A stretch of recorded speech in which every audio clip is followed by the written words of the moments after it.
नमस्कार दोस्तों, आज हम जानेंगे कि कैसे मैंने एसएससी सीजीएल 2026 में जो मेंस हुआ है उसमें 90 से 90 पूरे मार्क्स अचीव किए हैं।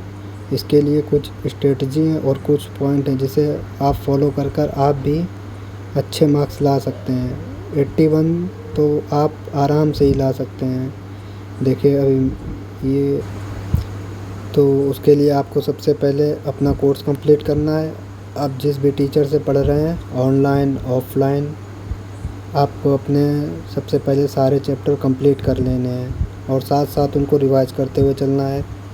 और इसके बाद जब आपके वो सारे चैप्टर कंप्लीट हो जाएं तो आपको करनी है प्रैक्टिस अच्छे से। उसके लिए आपके पास टेक्स्ट बुक की सीरीज़ होनी चाहिए। आप ओलिव बोर्ड ले सकते हैं या फिर आप दूसरे जो सिलेक्शन वे है दूसरे प्लेटफॉर्म पर भी जा सकते हैं।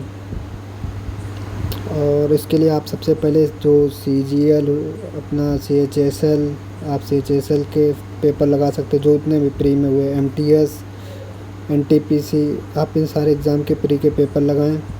एक अपना सब्सक्रिप्शन ले लें उस मेंस का, उसके पेपर लगाते हुए चलें।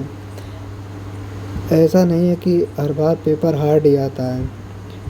30 में से आपको 28 सवाल सिंपल ही मिलेंगे और आपका ये टारगेट होना चाहिए कि आपको वो 28 सवाल सही करने हैं। ये जिसके 28 सवाल सही हो जाते हैं उसका एक अच्छी खासी रैंक और सिलेक्शन फिक्स हो जाता है। तो आप ये सोच कर चलें कि आपको सबसे पहले वो 28 क्वेश्चन हिट करने हैं। इसके बाद अगर आपके पास टाइम बच रहा तो उन 2 क्वेश्चन पर भी जाइए।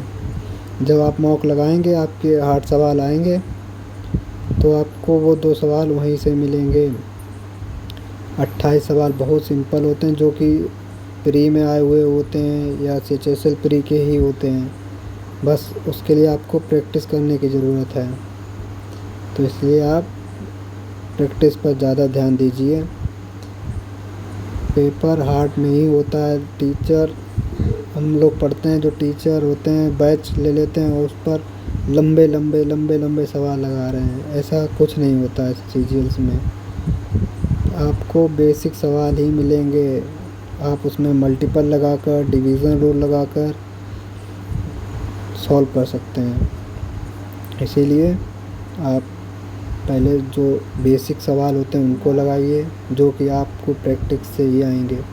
आप अच्छे से प्रैक्टिस कीजिए और जहाँ तक हो सके तो ओलिव बोर्ड का मॉक टेस्ट लीजिए।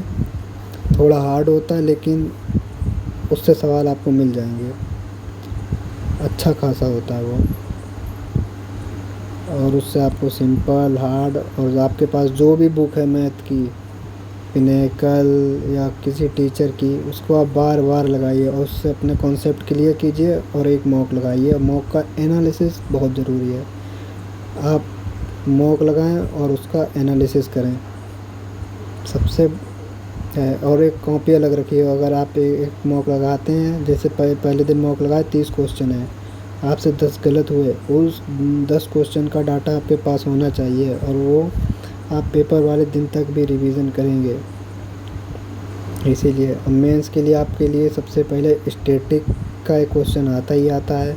आप स्टैटिक अच्छे से तैयार कर लें। एक क्वेश्चन आपको प्रोबेबिलिटी से मिलेगा, प्रोबेबिलिटी अच्छे से तैयार कर लें।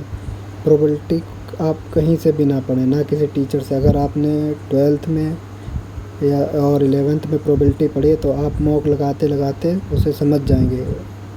टाइम हो तो 1-2 सर से पढ़ लीजिए, नहीं तो आप मॉक लगाते लगाते आ जाएंगे। आप जब 70 से 75 मॉक लगाएंगे ओलिव के तो आपकी प्रोबेबिलिटी फिनिश हो जाएगी वहाँ पर आके, और स्टैटिक भी वहाँ पर ख़त्म हो जाएगी। आपको बस बेसिक पर ही अपना ध्यान देना है। वही 28 क्वेश्चन आपको पहले फिक्स करने हैं और 30 से।